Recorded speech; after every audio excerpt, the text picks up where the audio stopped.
Om Purnamadaha Purnamidam Purnat Purnamudachyate Purnasya Purnamadaya Purnameva Vasishyate. Om Shanti Shanti Shanti. Om Brahmanandam Paramasukhadam Kevalam Jnanamurtim Dvandvatitam Gagana Sadrisham Tattvamasya Laksham Ekam Nityam Vimalamachalam Sarvadhi Sakshi Bhutam Bhavatitam Triguna-rahitam Sadgurum Tam Namami. Om.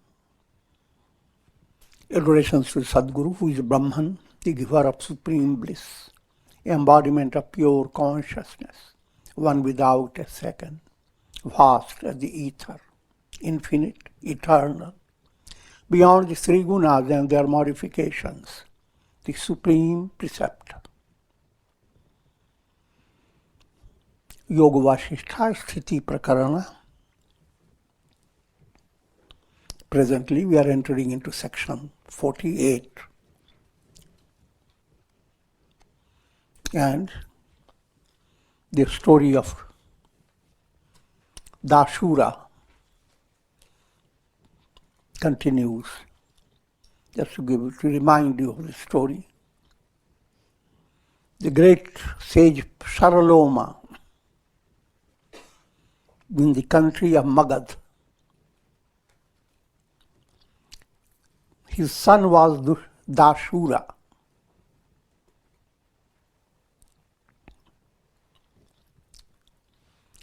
Very devoted son. But while his son was still young, Saraloma passed away. And his wife had also passed away. That means Dashura was without father or mother. But at this stage, father passing away, Saraloma was, rather Dashura was grief-stricken. I have already explained to you. Saraloma is a soul that has profound spiritual aspiration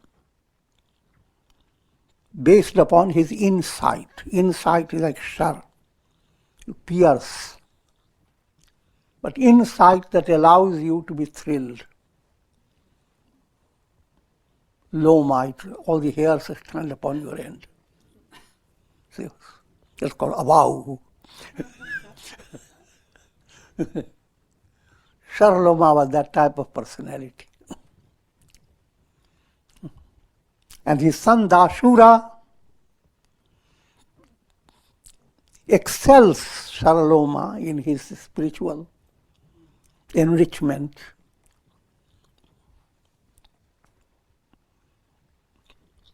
He is, Shura means heroic. Da is the whole mantra for three das. Dhamma, control of mind and senses. That allows the divine values to develop. Daivi sampat to develop. Dana, charity. That allows human values to become highly elevated.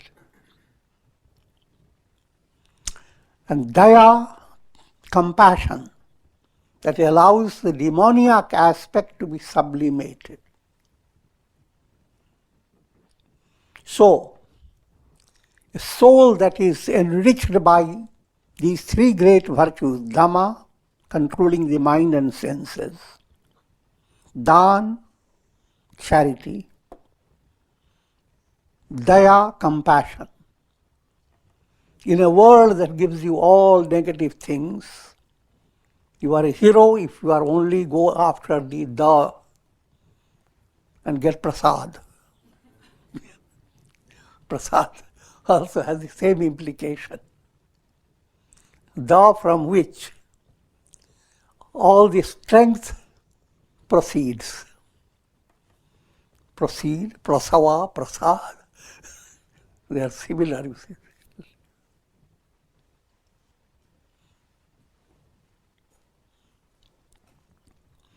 So such a soul, equipped with these three great nourishing elements, spiritual nourishment, is a spiritual hero. That's what Dashura word means. When he was extremely grief-stricken, the deity of the forest consoled Dashura, saying, "O wise sage, why do you grieve like those who are ignorant of spiritual truth?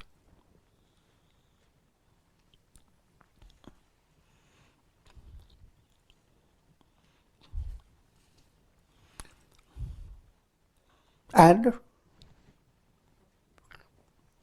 talking in that line ultimately ends up saying, O Dashura, do not grieve over the loss of your father.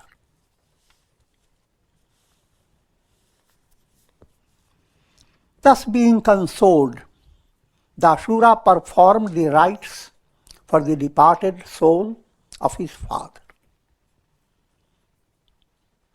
Then, urged by spiritual aspiration, he engaged himself in the performance of austerities. As time passed, he acquired indirect knowledge of the scriptures. Knowledge of scripture has two stages: paroksha jnana, aparoksha jnana. Paroksha jnana is called indirect knowledge. Your intellect has come to understand that Brahman alone is real. It's just like you have come to understand that certain hotel gives the best type of nutritious food. But that's paroksha. But when we actually go there and begin to eat the food and be nourished by it, then it's called direct.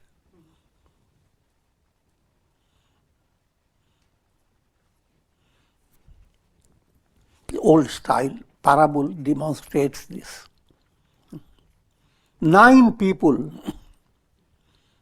friends in a village, cross the river for a kind of an entertaining trip.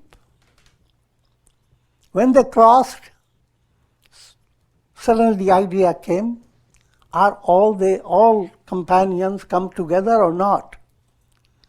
So they sat down in a circle, each one stood up and counted and found one was missing. They found only 8 because they are not counting themselves. Each one counts and finds only 8. All the 9 sat down and started grieving over the loss. A good person comes by, intelligent person, listens to their problem. Then he counts and proves that each one of you is the 9th.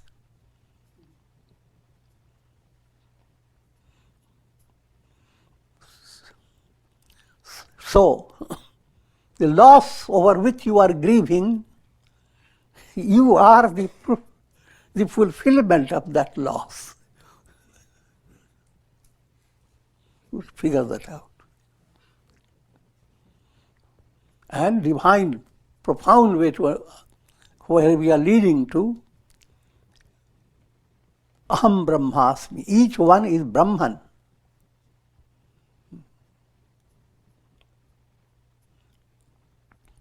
Paroksha jnana, indirect knowledge, allows your intellect to grasp it. You have all the data, Intellect has come to understand it, that of course Brahman cannot be more than one, absolute, non-dual. And if you are a reflection of the sun, then you are bound to be the sun. Your reality is not in the bucket. Your reality is the sun. No matter how much you dance in your bucket, that has nothing to do to affect the reality which is the sun. So you are destined, speaking in a figurative language, to realize I am Brahman. So 2 stages to have an intellectual grasp, which is what you promote by listening in satsanga. But when you go on practicing integral yoga in your daily life, then you have successive stages of discovering that all that comes from within you. God is not to be looked for elsewhere, but God is the very source even of your ego, the reality behind your ego.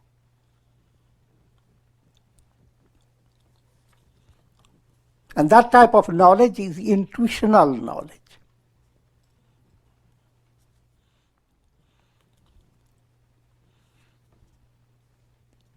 He developed the notion that if he were to practice meditation in a place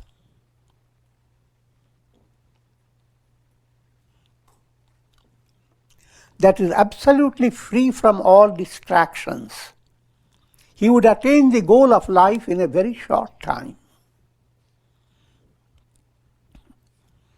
Must note this being allegorical story.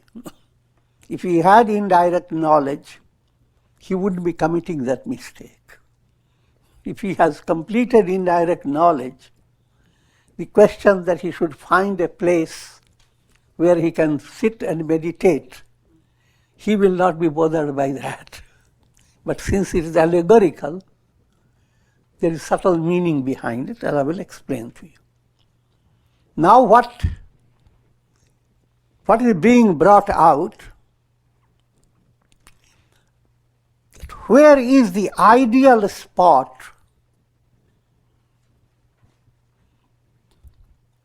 in this mighty world process? Everywhere you direct your attention, it has lots of problems.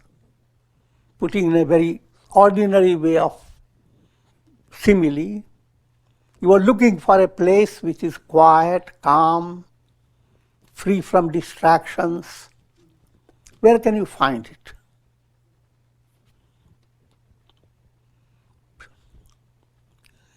And put it more in a mature way, when you develop interest in spirituality, your mind handles the problem. Where should I find my kind of property or find a residence where I will not be bothered by neighbors or even from howling jackals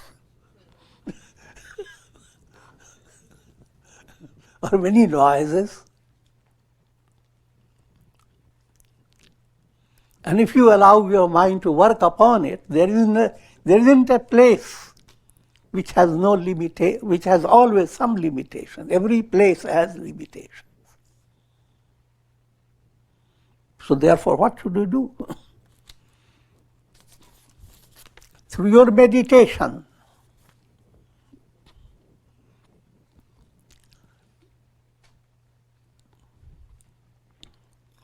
discover a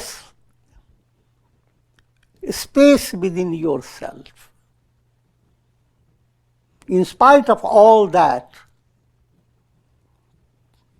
a psychic space begins to develop within yourself where you can withdraw from the world. When you meditate, what happens? You have moved away from the world and found a space. In that space, You find another miracle, the space goes on expanding. Another miracle, that a space devours all the distractions. But first finding the space. And that space, potential space, is always there in every individual. If you live your life with sadhana, with perfect control, you will find every day you have some space where you move away from the world and you draw spiritual inspiration. And if you have drawn spiritual inspiration, you have made your day.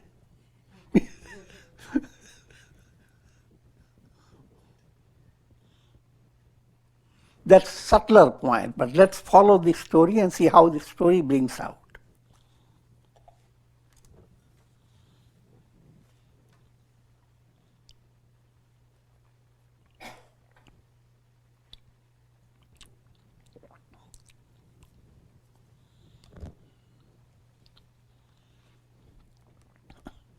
At this stage, in the storyline, the Ashura is equipped with immense psychic powers.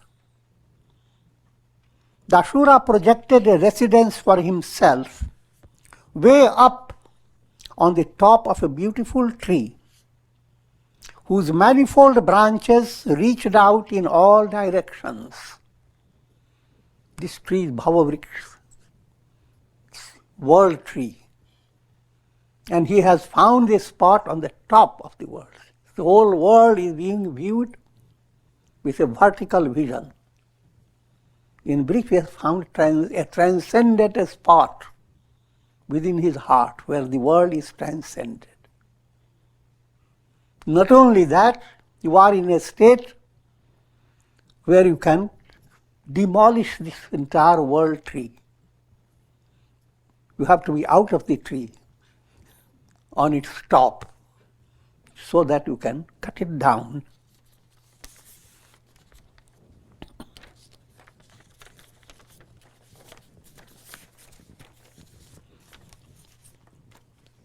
The topic of the tree, I'm just quoting one of the Upanishad, Dattatreya Upanishad. One of the peace chant, Aham vrikshasya reriva. I am the uprooter of the world tree. See, that type of sankalpa develops in the Ashura, to be on the top of the world. For what purpose? Uprooting the tree. My glory is above the mountain top. My wisdom, let me read this Sanskrit first. Aham vrikshasya reriva, kirtihe prishtham gireriva, urdhva pavitro vajaniva, swamritam asmi, dravinam suvarchasam, sumedha amritokshitaha, iti trishankor vedanuvachanam. Om Shanti Shanti Shanti. The powerful peace chant. I am the uprooter of the world tree. My glory is above the mountain top. It doesn't refer to ordinary mountain, it's figurative language.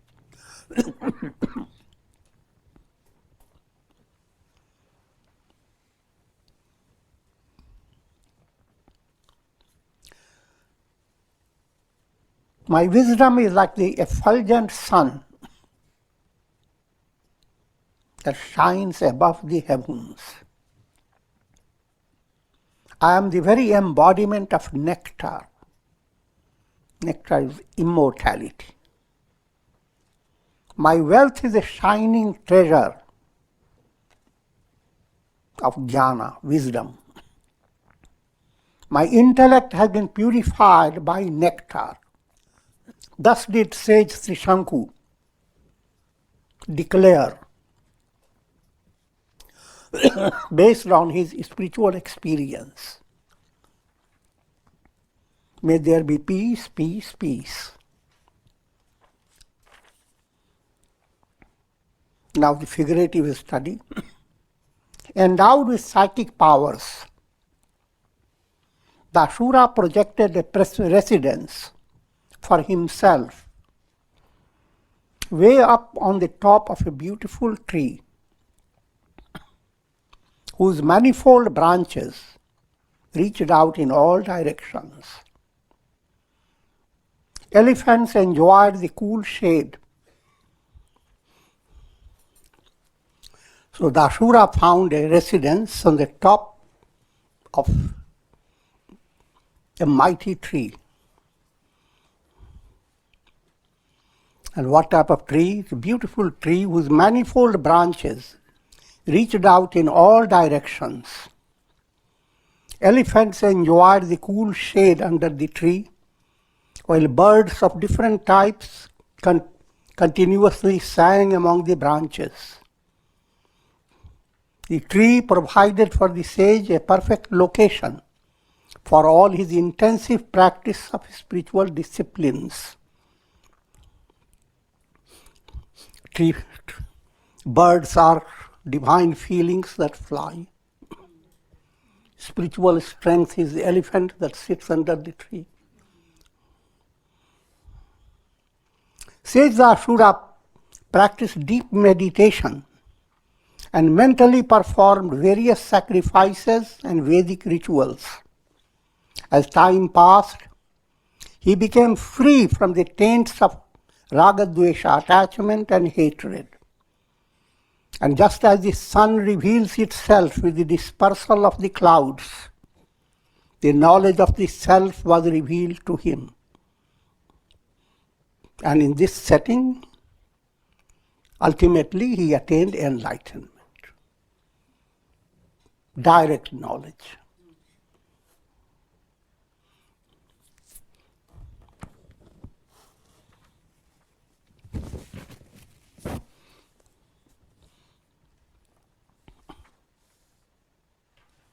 One day, the enlightened Dasura saw a forest goddess offering prayers to him.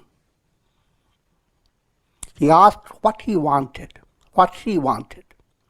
She explained that she felt so badly not having a child. While all her friends were proud of their children, she told him how, during the spring festival, which was celebrated in the heavenly gardens, Holi was celebrated.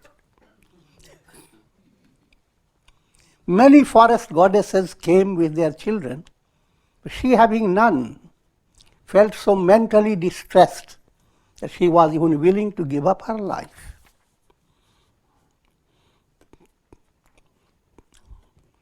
It's parable. See what it simply means. Dasura has attained enlightenment. That's called nirvana. The whole world has become vanished.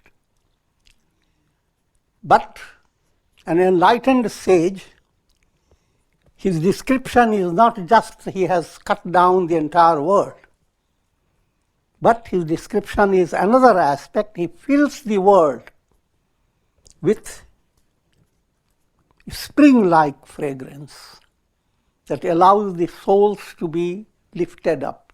Vasanta vat lokete charanta. He moves in the world like spring season comes into a forest. The entire forest begins to shine in a special way. So every enlightened person, even while you are moving towards enlightenment, every good act you do, it has its impact on the world. As you blossom, you have a fragrance about it.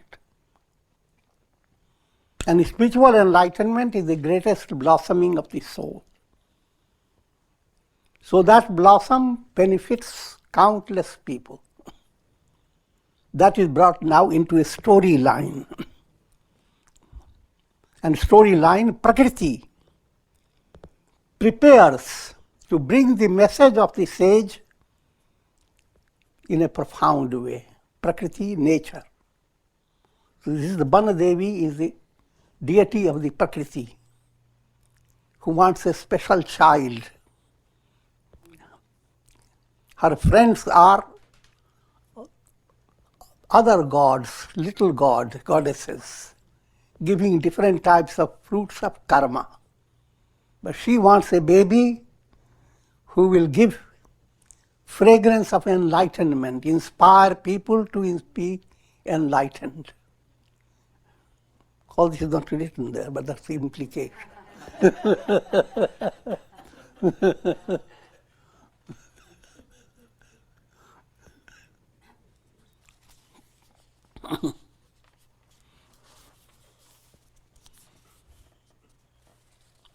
Sage Dashura gave a beautiful flower to the forest goddess.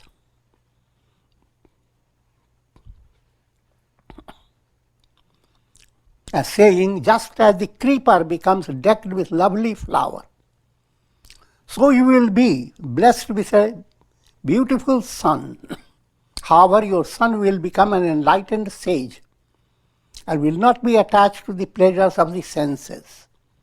Having received this boon, the forest goddess left and went to her abode, while Sage Dashura continued to live alone in his tree-top dwelling.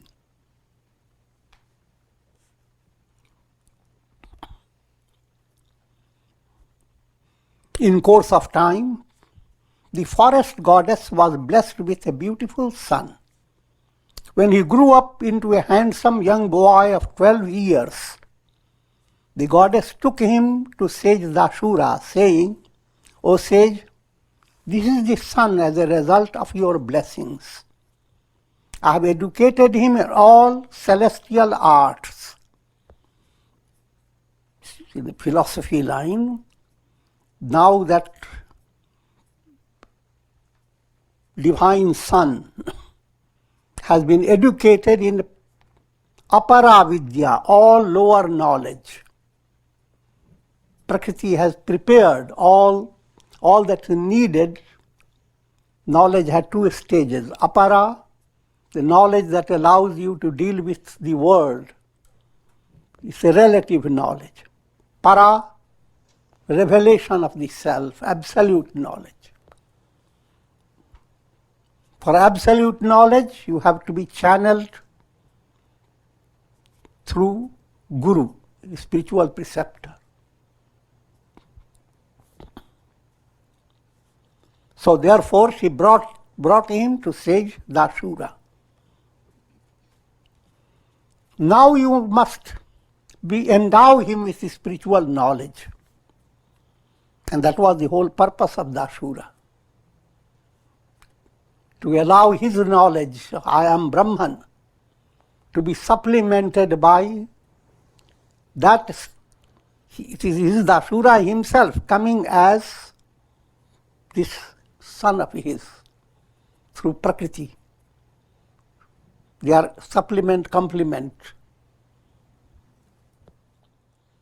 Sage Dashura replied, "O goddess, let your son stay with me, and because he is an ideal disciple, I will impart spiritual wisdom to him until he is enlightened." The sage then gave his spiritual teachings to the son of the forest goddess for a very long time. He narrated the stories and parables of the scriptures and elaborated upon their meanings. And he discoursed upon the subtle secrets of the mind and soul.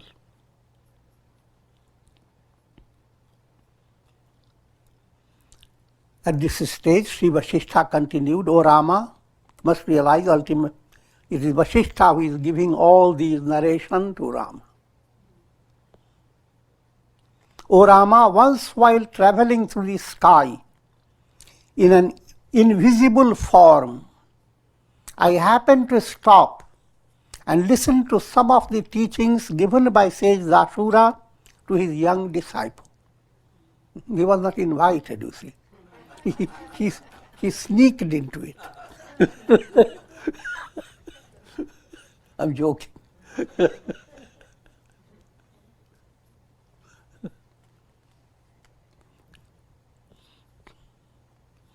spiritual knowledge, no matter how secretly you are holding it, it goes viral.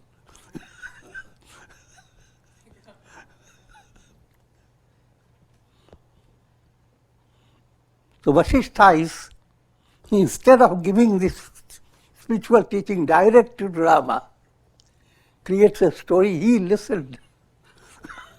What did he listen? Rama becomes more alert with his ears.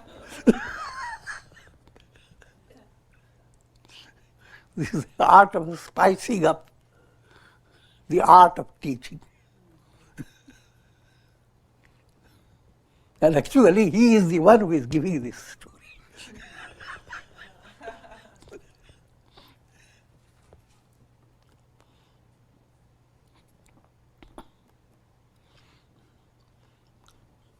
I happened to stop and listen to some of the teachings given by sage Dashura to his young disciple. I will relate to you one of his interesting parables.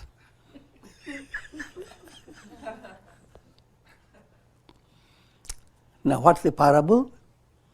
Sage Dashura said, "O son, there is a powerful king named Kotha, who is famous in the three worlds. Even great divinities obey his command.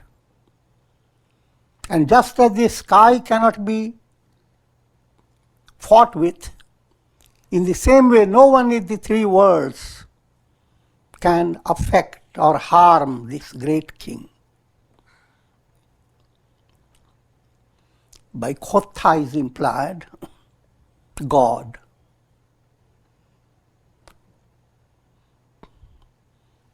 God can be seen in two ways. God, as you are focusing your mind as source of bhakti. God as Brahman, the ultimate reality.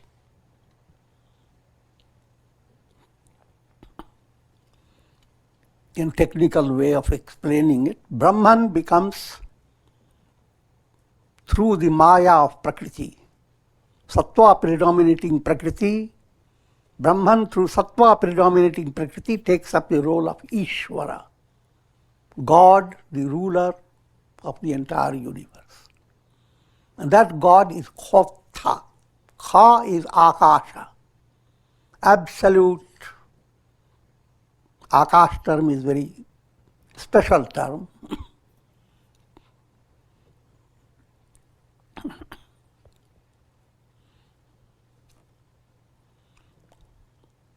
That's why all the divinities are presented like blue color.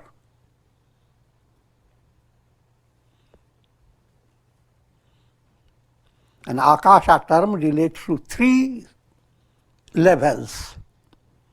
Physical Akasha, physical space. Mental space, where thoughts move, feelings move. And the absolute space, which is just pure consciousness. And the Kotha is from that pure consciousness an emergent, profound mystical figure.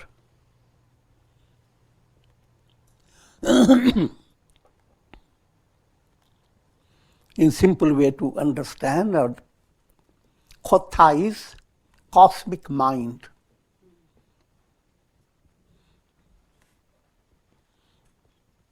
And cosmic mind, that Kotha, is the basis of all minds. It is Kotha that has become minds of all types of people, sattvic mind, rajasic mind, tamasic mind.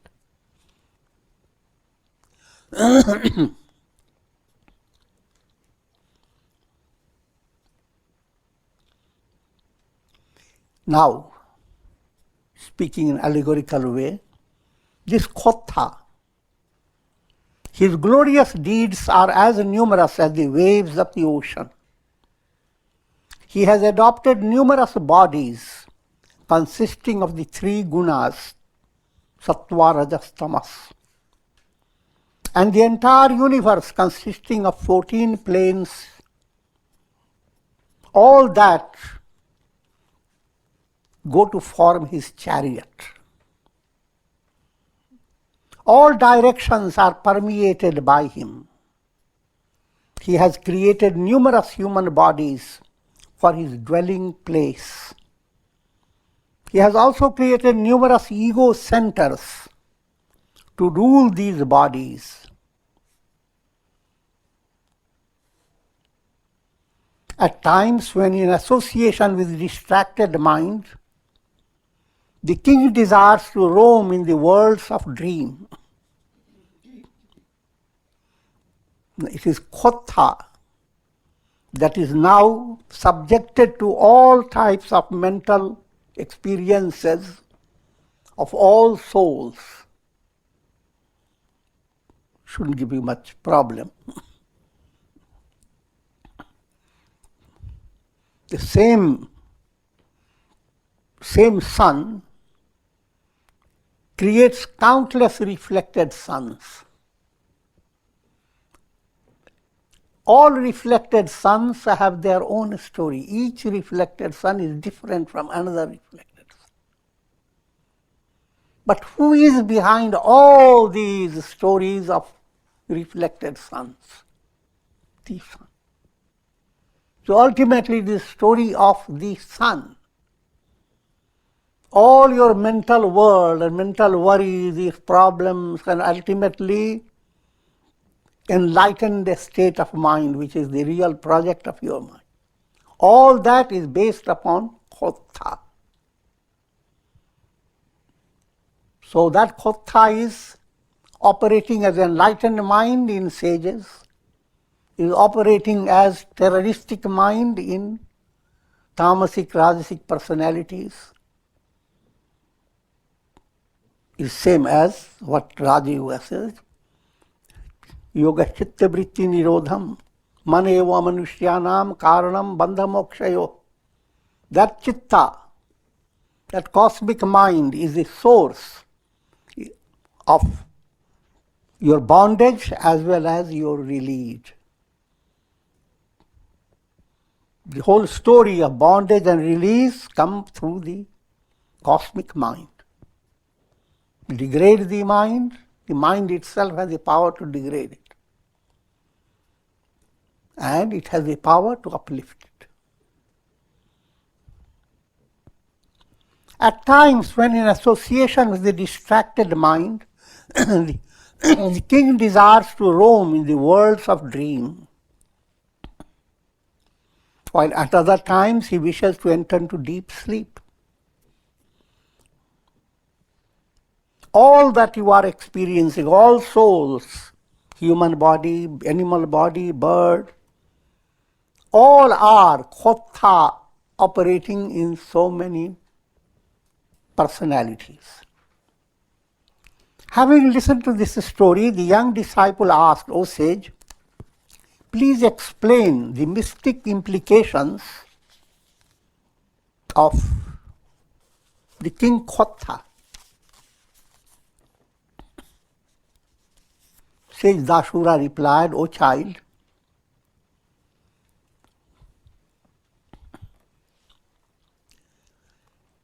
Sankalpa, born of supreme ether. Supreme ether is Brahman. Sankalpa is mentation, the mental process. Mental process born of supreme Brahman is called kotha.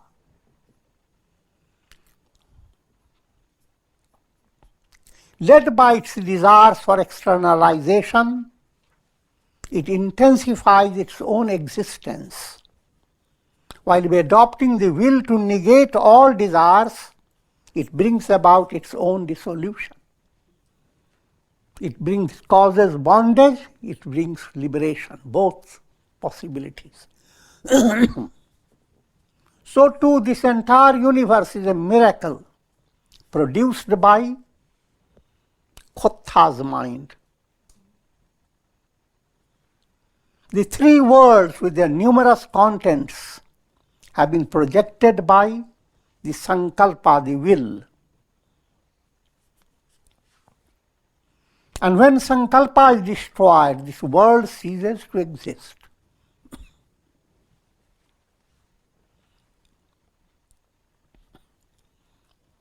Now, from this you have to understand the role of sankalpa. Sankalpa is will. But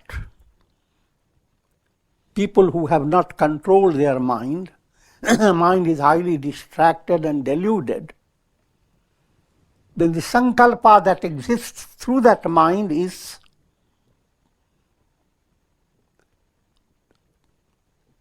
of a negative nature.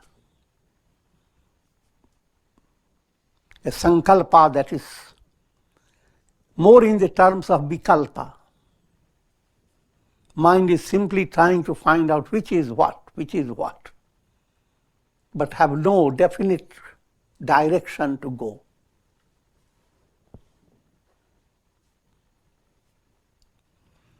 Now, the same sankalpa movement, it becomes sattvic. If you are putting it in a right direction, then it's called Shubha Sankalpa.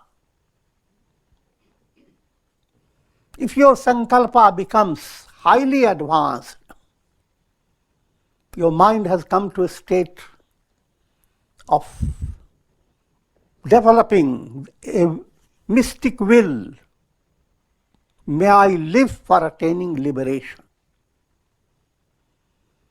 Liberation is the only goal. Then it's called Dhruva Sankalpa. So Sankalpa plays part in every little thing you do. And it is sattvic, rajasic, tamasic.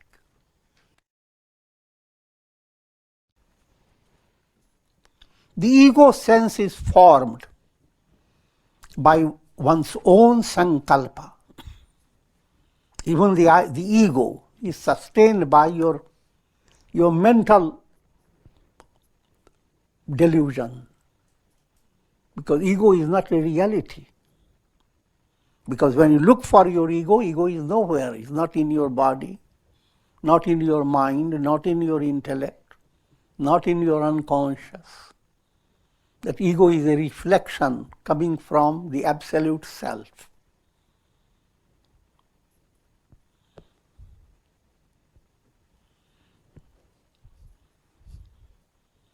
But in the state of ignorance, in your sankalpa, it is ego that joins in. Ego-based, tamasic, rajasic ego. When that ego is pronouncing its sankalpa, it's just like you have a monkey on your neck and you are guided by, not by yourself, by the monkey. But you love the monkey so much that you don't mind.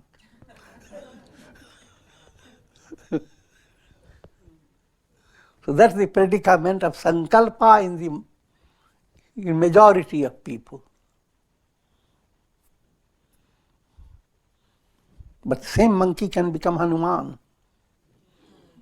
So then your sankalpa is Drisha sankalpa for attaining Rama, the absolute self. But until you have come to that state, learn the art, learn to understand sankalpa and its role, and how you must move away from ashubh sankalpa to shubh sankalpa. Negative way mind has developed a will. Suddenly you decided, you are bored. Ask the Google, where can I be? Find excitement. And Google brings out lots of possibilities. Now you decide, now you create your sankalpa, which one you want to go. Once you have developed a sankalpa, you are trapped. You have gone into a plane. Now it is not under your control.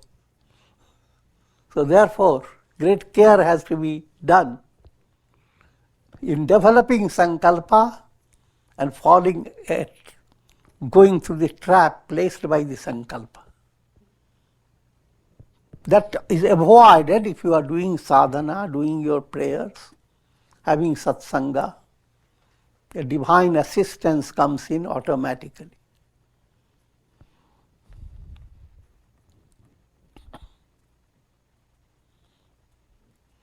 So how egoistic you are is based upon how you have directed your sankalpa.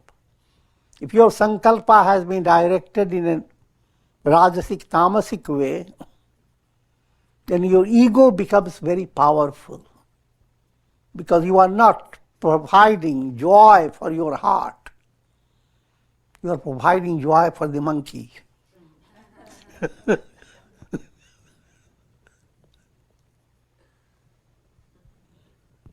And that monkey is highly distracted. He will not be pleased no matter what.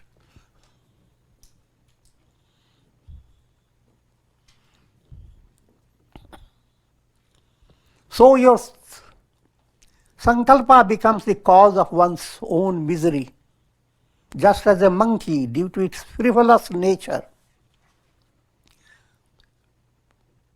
removed a peg from a bifurcated piece of wood and had his own tail snapped. The old storyline. Carpenters do many things, and sometimes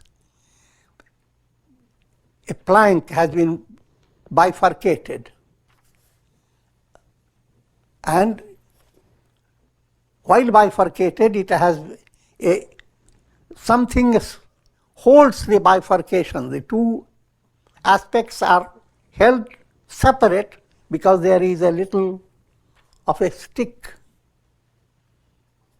Now monkeys playing, they put their tail in the bifurcated and take this peg out. Take the peg out, then the bifurcated plates crush the tail.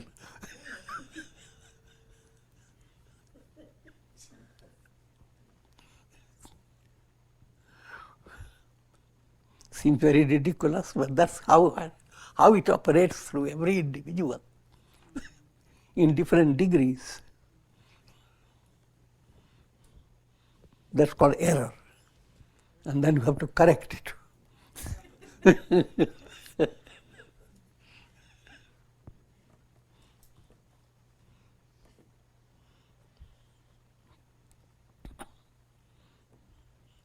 So to a person causes his own pain and pleasure according to his sankalpa.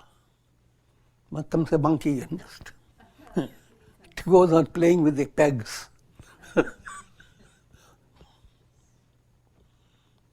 Therefore, O child, withdraw your mind from all objects of the world and enter into deep samadhi. Become free of all desires and sankalpas and endeavor to abide in Brahman. Sankalpa of the mind are of three types according to three gunas. Tamasic sankalpa, that's the most demoniac type of will that leads one to lower embodiments such as worms, insects, flies. Rajasic sankalpa leads one to human embodiments where one becomes attached to various objects of the world. Sattvic sankalpa leads one to the attainment of virtue, and a bigger movement leads to liberation. Even if you were to practice austerity for thousands of years, or enter into fire, or allow your body to be smashed, or jump into a deep well, or run through sharp swords, or seek, yet it is not until the sankalpas are destroyed that you can attain liberation. All this to show until your sankalpas, this type of willing for various objects, enjoyments of the world, and as long as the sankalpas are ruling you, you cannot attain liberation.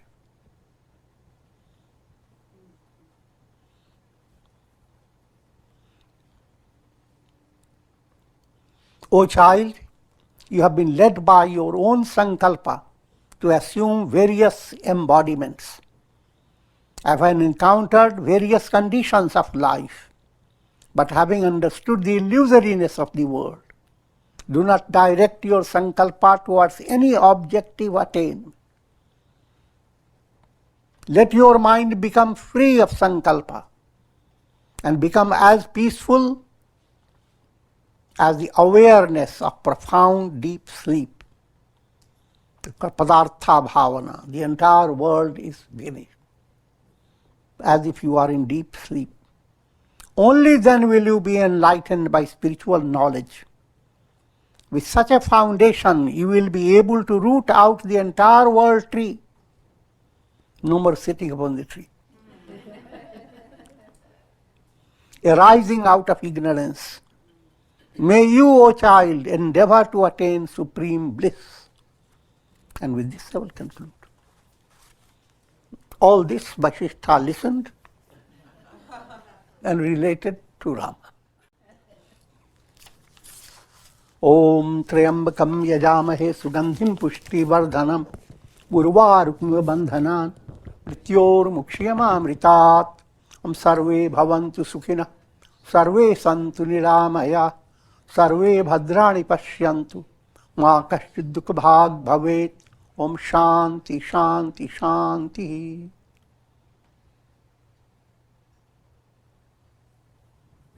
Om Hari Om.